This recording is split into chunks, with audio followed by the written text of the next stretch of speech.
Ha? Tigilan mo nga ako dyan.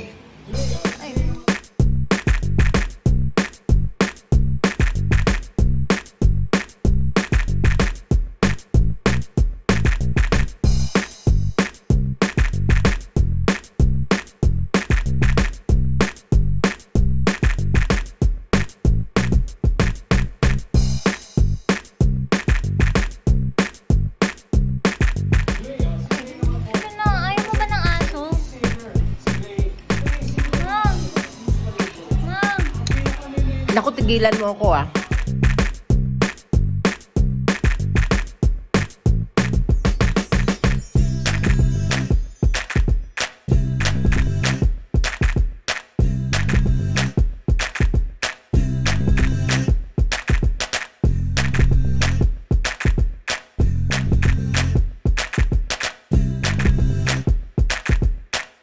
My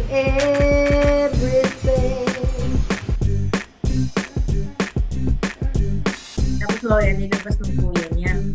Dita mo na, sabi niya, wala namang magagawa na yan, ipag-lecture na ano yun? Naku, nung makita ko, Diyos, tala naman akong aso, mamaya, parang, yung first kong makita ko siya, wala na, kasi cute eh. Sabi ko, wow, ganda naman ang cute. Wala na, no choice, kasi kargayin ko ng kargayin.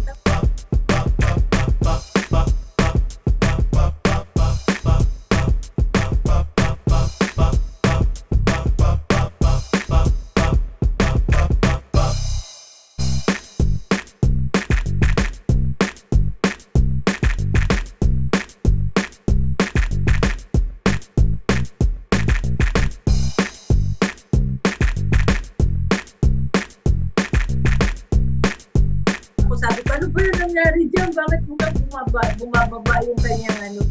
Yung kapinating na namin sa vet, normal lang naman daw yung kasi nagpapalit daw ng balahibo.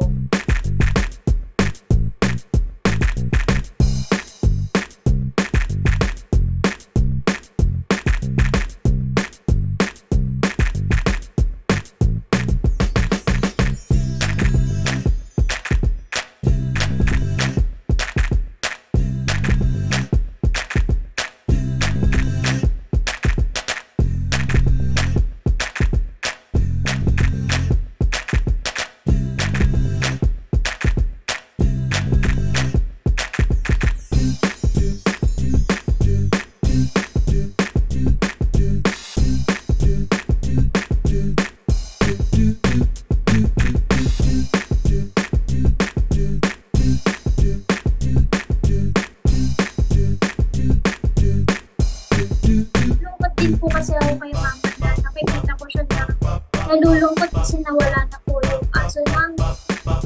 Pinausap ko po yung kapatid ko na si mama nalulungkot eh. Wala na sa Pondas. Wala na lang mo. Paano yung ang hirap po eh. Ang hirap. Wala na tayong magagawa kung doon ang